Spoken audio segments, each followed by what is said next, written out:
Hello there, ladies and gentlemen, Sigval here, and welcome back to another video. There's a lot of confusion, generally speaking, with the defensive phase of League Invasions, and it's also in my league a little bit, so I'm trying to do a video to kind of clarify some things to the best of my ability, because at the end of the day, I don't know a lot of things for sure about this game modes.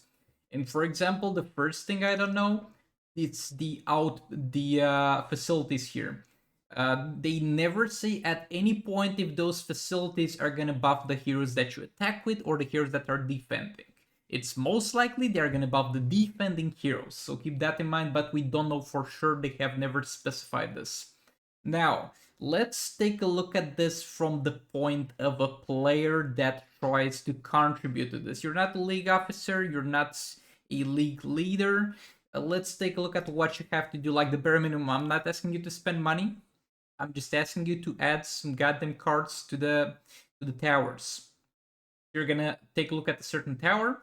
You're gonna take a look at the deck. Let's not take a look at this one because this is only silver characters, so you can definitely contribute to this. So we take a look at the deck here. And in this deck, if it loads, you're going to be able to add some characters. I've added myself a Dark Side and a Groth. Now, there's a few factors you should add characters in this by. First type of addition is a character that can be used as a face character. What is a face character? A face character is going to be a character that can be used in the main team over here. So if you have a character strong enough that you think it's gonna do well in this team specifically, you can add them here and maybe talk to a league officer. Hey, I think I have a dark side, okay? I have a 7-star dark side. That's pretty good. Is a tanky build. I think can definitely be a good fit for a tower. And you let them know, and they are gonna kind of compare it to the other options that they have to put in the face team, and maybe they are gonna put that there. And make sure to equip an artifact. Something that's most likely is going to be pretty good, it's the Cosmic Staff, because the Cosmic Staff is a pretty goddamn annoying artifact in Champions Arena, and over there, characters have normal amounts of health, or a little bit increased. Here, characters are going to have a lot more health, so I really recommend, though, I'm going to regret if this spawns a meta of Cosmic Staff, but this can be extremely annoying to fight against. So I highly recommend you add Cosmic Staff to your defenders here. Okay, now let's take a look at the second possibility. You don't think you have a face character. You have absolutely not strong enough characters to be used in the main team. You can still add cards to the deck. You go ahead to the deck, and you're gonna add cards by the following criteria. So we're not adding characters that can be the face of the deck. We're going to add characters that are gonna have... First thing is the rarity, because the legendary characters are gonna give more passive stats to the other dudes. I think it says somewhere, yes, plus 800%. And plus 0.8 here. The characters that are legendary are gonna give a lot more, so if you have a decent legendary, you can definitely add them to the deck. Unless it's a face hero, because I suspect the face heroes are gonna keep their builds. I suspect you're gonna get all those bonuses here. You're gonna get the defense. Oh, the start side is damage dealer oriented. Yeah, my bad. Unlucky. But yeah, I suspect you're gonna get the build of the character. You're gonna get all the stats here, not only the base attack and the base health with the face character, but if you're not putting a face character in there, and you're putting a character that's gonna pretty much be a supporting character, yet again, only those 3 characters that you see as face characters are gonna see the light of battle. The other ones are just gonna be there for passive stats. And in that case is a few things we're looking for. Rarity of the character, a level and star rating of the character, because that determines the attack value that they have, because the build doesn't matter if you're not putting a face character in there, or putting a support character, the build does not matter one bit.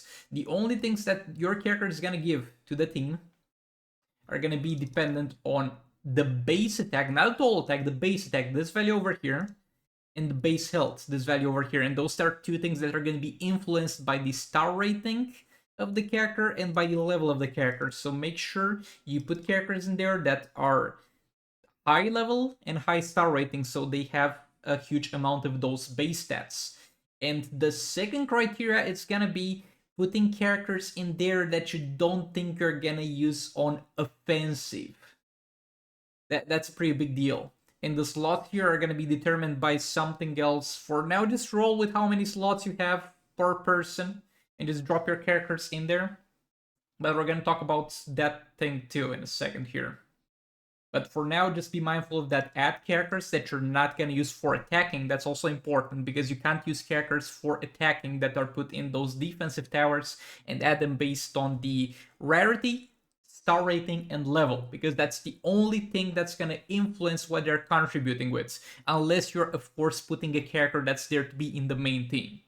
And you just press confirm. And that's going to be it. Another thing, if you want people to add characters, I'm not sure if that's a thing that happens a lot, but don't click the base rating, because that's going to stop people from upgrading the outpost. That's going to stop people from a lot of things. Just don't press that until you're happy with the setup and all those towers are properly filled up.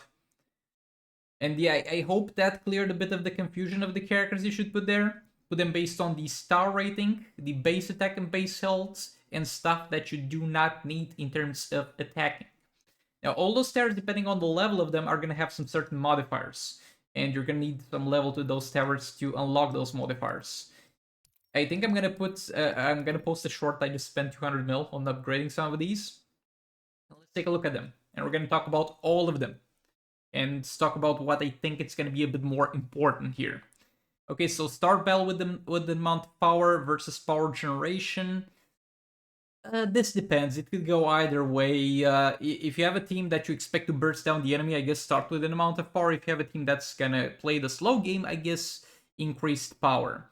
At the same time, you don't have to necessarily pick them like this, because for example, we can deselect this, and we can select this. I'm not saying this is good, but the thing is, you can have a certain tier of buffs that are just simply not going to be used. It doesn't have to be one of each tier. Any of them can do. By the way, what do you... okay, so this, I think it's gonna add some resistance. This is very weird with the stun resistance and immunity thing, because I think the defenders are gonna keep their innate builds. So you're usually gonna have those resistances on the defending characters.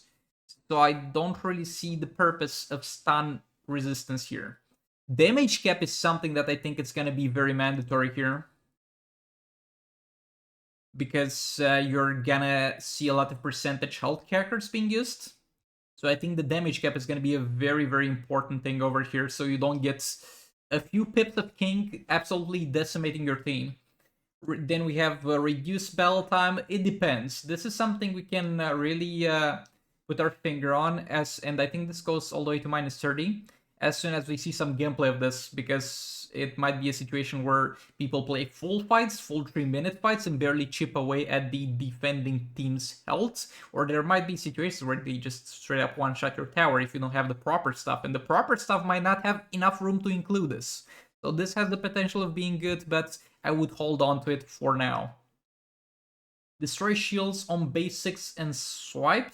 This could be pretty good, because it's not going to be something you encounter that often, but for some specific situations, like let's say they're running a Constantine team and Swamp Thing is constantly giving them shields. Though I don't think this is going to be a huge priority either. Increased class advantage bonus. I don't know about this one either, but I guess you could invest in this. Like, I don't know to what extent this goes up to, but it could be pretty good if you get that class advantage. Immortal when dropped below 10% health. This is yet again a pretty weird one, because if your team gets below 10% health, they're eventually gonna get killed. And we saw with the soul rates, Batman Jaquetto in boss fights, that it's not a big deal. Let's see what it gives for upgrading. Oh, it gives additional seconds. Yeah, this actually might be pretty good. Again, depends on how those fights go, because if a fight is gonna run the full 3 minutes of the fights, this is gonna be worthless, because once your team drops below a certain amount of health, they're just gonna get this at the start when you just get into the match, and as soon as that goes away, you might not even deal damage to kill the enemy and get them to 1 health until this goes away. and it's not going to be too useful. But if people are straight up one-shotting fights or getting one-shot by the defending teams, this is going to be pretty good. And yeah, the power generation, as I mentioned, could actually be pretty good. Like, looking at a lot of this stuff, the power generation buffs, if upgraded, might be pretty decent, because a good amount of starting power bars can maybe allow you to one-shot stuff, and getting power constantly might be pretty good and pretty annoying for the team fighting your defensive team. So I would value those at a pretty medium point for now. Also value those two at a pretty medium priority point for now. Not sure about this one. Not sure about this one either. We have to see what teams are used and how it goes. Really not sure about this one. I might be wrong about the characters keeping their passive their builds whenever they get into this. If they don't keep their builds, then definitely this is going to be a good one. And damage cap, I think, is the easiest go-to out of all of these. The easiest go-to.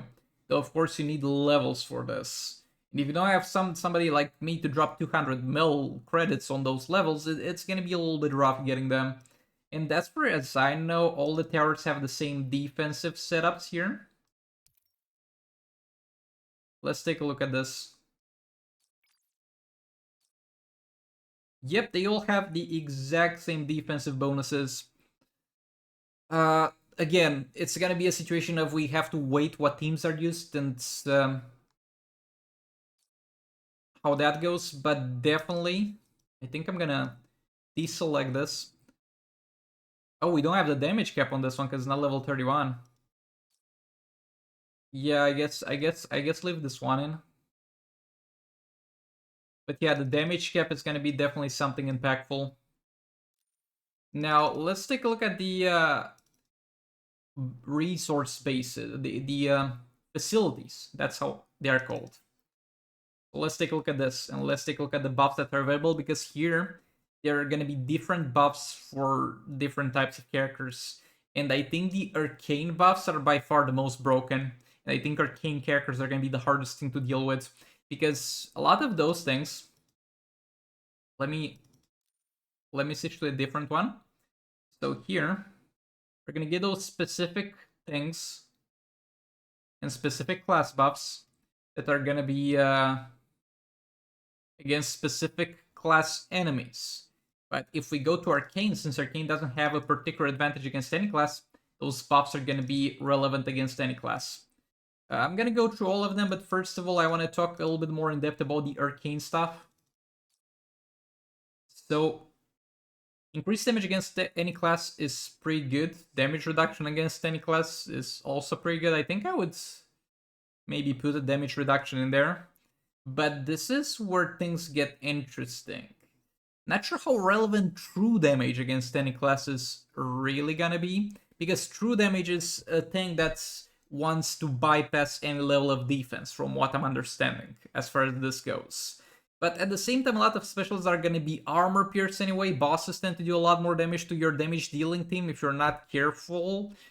The problem will be mainly hitting the enemy, and that's why I think this, for example, is far more important. Dodge chance. So how I think dodge works, again, I don't know because we haven't seen this in practice, but how I think dodge works is it allows you to have a chance for the enemy to miss against you.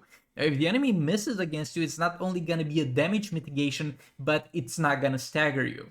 If the enemy doesn't stagger you, that opens up the possibility of hitting them, and I think that's amazingly good, and it's gonna be amazingly frustrating dealing with. Let's say you fight the dark side, and you're just using got your Batum on the ground, everything's going well, whoop, your attack missed. Oh, Darkseid has started the combo on you. Oh, Darkseid has used a special one. Oh, you're dead.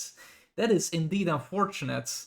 And yeah, I think this thing, for example, this thing specifically is absolutely beyond broken if it works the way it sounds like it should. Then we're gonna have the other bonuses here, which are gonna be for all the classes. In each tier, you're gonna have bonuses that are gonna be for all the classes at tier 3 and tier 4.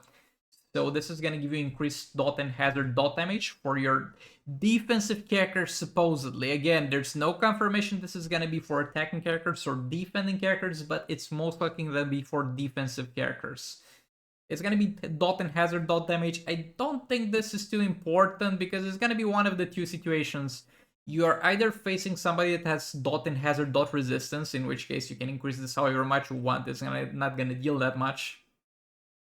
Or you're facing somebody who doesn't have this, and you're gonna deal much damage with the dot anyway. Then we have critical attacks apply 5-second dot. I don't think that's particularly useful because a lot of the crits are gonna get resisted. Maximum efficiency combo meter, I'm not sure that's gonna be great either. And combo multiplier, combo meter damage multiplier, I don't think that's gonna be great either. But again, we have to see those things in practice and get the feel for them. But again, I would really take a look at those arcane specific buffs here, because I think those are extremely strong. Let's deselect this. And let's select this. And those are going to affect only your arcane characters. But they're going to be extremely strong. Okay, let's have a look at another one. And yeah, as far as upgrading those, well, somebody's going to need to upgrade them. And everybody should kind of pay dividends to this. Help out your team a little bit. Put some resources into this. And it's kind of sad that we don't have any place where we can see who specifically invests in those things. So it's going to be up to the honesty of each player to invest into those. And please don't make new players that still have something to do with the resource invest in this. Like, look at how many arena resources I'm sitting on. I haven't dropped too many of those yet, but I'm eventually gonna drop a lot of arena medals on those things. Like, if you're like me, where there's literally nothing you can get from the arena store, this is where you should drop them, for example. But yeah, let's take a look at the metahuman one. Damage against tech, dodge against tech. See how those things are gonna be specific against the class, because agility has a class advantage against tech, and they're trying to expand on this. And I would say you shouldn't go for those. With the other things that are for the other classes, you should always go for the things that are gonna buff everybody. Again, this affects every single class. Increased armor pierce is pretty decent because most characters are gonna have maxed out defense. Increased armor pierce chance is gonna be pretty decent. 3 combo meters on block hits. I'm not sure how well that's gonna go. Though, yet again, if the enemy blocks a hit, they're also gonna do a special. It could be something, but wouldn't focus too much on this. And increase block effectiveness. Again, if you're hitting an enemy that's blocking, or you're blocking, it's very weird to talk about this because we don't know for sure if this is gonna be for defending teams or offensive teams. But I suspect it's gonna be for defending teams. So block efficiency is not gonna be that important, maybe against worse players, because if the enemy is blocking, they're doing something wrong in the first place. But yeah, I guess this could be decent. Nothing too great in the metahuman one. And as you can see, the metahuman one and the agility one are the least upgraded out of them all, because there's gonna be some priorities out of this, and it mainly comes out to what you need from those buffs over here. This can increase your fast attack hit chance, fast attack hit damage, a chance to save combo meter after using a special, chance to save combo meter after getting hit. Those two are a little bit better, those two are a bit worse, and it's gonna be the usual things, but against the specific class you get an advantage against. And yet again, this might be pretty good. You might want to always get the dodge thing. For every single character class, you might want to always get the dodge thing, because I think this will be one of the most annoying and frustrating thing for the attacking teams to deal with, the dodge thing. Okay, let's see the might one. Yet again, the usual things, but I would highly advise you get the dodge thing. Increased crit chance for everybody is not bad, and it can exceed the cap, so that's real good. Increased crit damage, that can exceed the cap, and it seems that it can exceed the cap by a lot. Let me see how much you get out of putting a level into this. You get 10 more, So I guess this having, how many levels does this have? 10 levels, you're gonna get 150 exceeding crit damage cap, so that's pretty decent. Power drain on swipe attacks, that's gonna be not bad, and power drain resistance is also gonna be pretty decent. And keep in mind, it's gonna be for every single class. So I do like them. So what I think it's gonna be, the situation is gonna be, you're gonna pick the dodge. Always pick the dodge for every single class, and then you're gonna pick the best three of these. And these are all good for Might, for example. And let's take a look at this as well, the tech one. Again, I would definitely pick the dodge one. And then we have lethal damage. That's pretty decent. Lethal chance. That's pretty decent. Increased duration of stuns. I don't think that's going to be particularly impactful. And stun chance on specials for 4 seconds. I think that's going to be pretty devastating if that happens. So what do we get here? Maybe we do a recap for the optimal setup. Like, granted, you have all 4 of these. And if you ask me what you should prioritize if you have all 4 of these, well, whatever you have access to, because if you have all 4 of these, you're also going to have everything here. If you have like 3 of these, some of those are not going to be unlocked yet. Okay, so how will we do for Might? I don't think we need this. Dodge against Might. Always get the dodge. This, in theory, should be extremely good. Ditch the true damage. And now get those things, because yet again, those things buff everybody and they're gonna severely add up. I think this is the way it should look. Okay, let's see here. Get the dodge against the agility class, because I think that's extremely broken yet again. Deselect both those things. Select the crit chance. Though yet again, it's a question of resistances. And how impactful the resistances are gonna be with the crit. You don't have lethal resistance. So let's say we pick this. I'm not sure how impactful the power drain resistance is gonna be. But for now, let's go like this, though I'm not that sure about the crit things. Okay, let's get back on this. Oh, not the braids. I mean, I'm eventually gonna... We're eventually gonna upgrade that, hopefully. Okay, so for this one, again, pick the dodge. True damage here is not sounding that bad, to be fair. But yeah, I would go for dodge chance here. And out of those, fast attack chance is pretty meh. And the combo things are pretty meh here. But yet again, you're getting them for everybody, so I think that's going to be pretty decent value. But true damage is not too bad here either, so I'm going to leave those two.